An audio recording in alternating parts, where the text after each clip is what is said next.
Donald Trump has given the hint of possibly coming to Pakistan. Now, what does this mean for us and the world?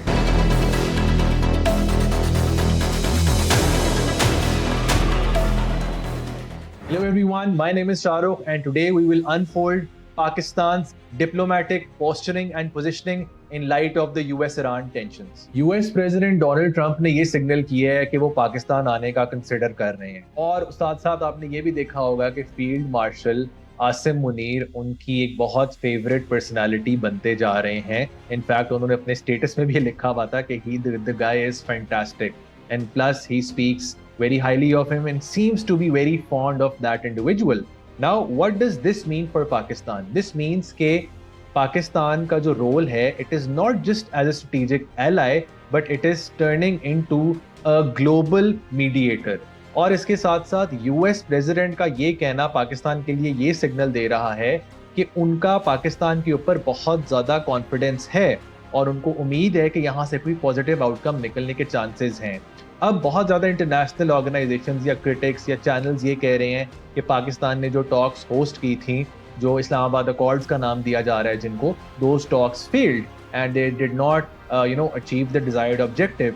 अब the point is कि इस 21 घंटे के मुज़ाकरात के अंदर हम ये एक्सपेक्ट नहीं कर सकते कि बिल्कुल जो है वो सीज फायर हो जाएगा, जंग ख़त्म हो जाएगी और जो है ना वापस दुनिया कंप्लीट और इटर्नल पीस की तरफ चली जाएगी. बट इन टॉक्स का एक बड़ा क्रिटिकल रोल है कि आने वाले टाइम्स के अंदर और आने वाले दिनों के अंदर और पॉसिबिलिटी बन रही है कि निगोशिएशंस होएंगी, मल्टीपल दफ़ा ये लोग मिलेंगे. जिस तरह अभी इस्लामाबाद से पाकिस्तान की डेलीगेशन ईरान गई हुई है, अब ये मामला चलना शुरू हो गए हैं. सो पाकिस्तान टुक अ वेरी क्रिटिकल स्टेप और पाकिस्तान की जो फॉरेन पॉलिसी है ये बहुत ज़्यादा इस वक्त मज़ेदार किस्म की एक मॉडल केस स्टडी बनती जा रही है दुनिया के लिए.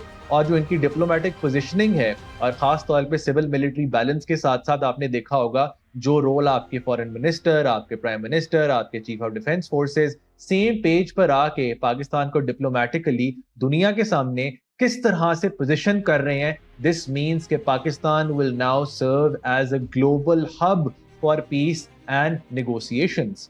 इसके साथ साथ ये देखना बहुत जरूरी है कि मैं आपको थोड़ा सा बता दूं कि सारी कंट्रीज के दौरान, सारी कंट्रीज के बीच में पाकिस्तान हर पर्टिकुलर मुल्क, क्योंकि इतने ज्यादा प्लेयर्स हैं, इतने ज्यादा जो हैं वो डिफरेंट तरह के इंटरेस्ट वाले इंटरनेशनल कंट्रीज हैं और प्लेयर्स हैं, तो पाकिस्तान अपने आप को कैसे स्मार्टली पोजीशन कर रहा है. अब जहां तक ईरान की बात है तो ईरान को मैसेज पाकिस्तान का बहुत क्लियर है. ईरान को पाकिस्तान ये कह रहा है कि we will not allow regional chaos but we will also balance relations between the US, Saudi and Iran. तो पाकिस्तान का हिडन मैसेज ईरान को ये है कि हम लोग आप लोगों को डिप्लोमेटिक सपोर्ट दे रहे हैं लेकिन किसी किस्म की मिलिट्री एंगेजमेंट या अलाइनमेंट पाकिस्तान आपको सपोर्ट नहीं करेगा. इसके साथ साथ एक और जो बड़ा clear message chief of army staff Asim Munir दे रहे हैं ईरान को, वो ये है कि आप कोऑपरेट करें डिप्लोमेटिकली और एस्केलेशन को अवॉइड करें. And Pakistan is here to facilitate all kinds of talks and negotiations, but हम लोग किसी किस्म की हार्ड या मिलिट्री एंगेजमेंट के अंदर आपको सपोर्ट या हेल्प नहीं करेंगे. ये होगी ईरान की बात. उसके साथ हम सपोर्ट इसलिए भी कर रहे हैं क्योंकि यार देखें, नंबर 1 हमारे इकोनॉमिक इंटरेस्ट्स हैं स्टेट ऑफ हॉर्मुज़ वगैरह के साथ, दूसरा हमारा नेबर है ईरान, हमारा बॉर्डर लगता है, और तीसरा ये कि हमारी कुछ शिया कम्युनिटी की वजह से और बहुत ज्यादा रीजनल टाइज बड़े स्ट्रॉन्ग है ईरान के साथ. Therefore we have to play that role. दूसरा हो गया Saudi Arabia. Saudi as you know has always been a strategic ally. आपने डिफेंस पैक्ट किया और Pakistan and Saudi are on very good terms. तीसरी इंपॉर्टेंट जो एंटिटी है वो है the US. As you all know it is the international super power and Pakistan just can not afford कि वो अपने टर्म्स किसी भी पॉसिबिलिटी हो कि वो ख़राब करे या किसी भी किस्म का उसको ख़राब होने की ऐसी कोई चीज़ करे.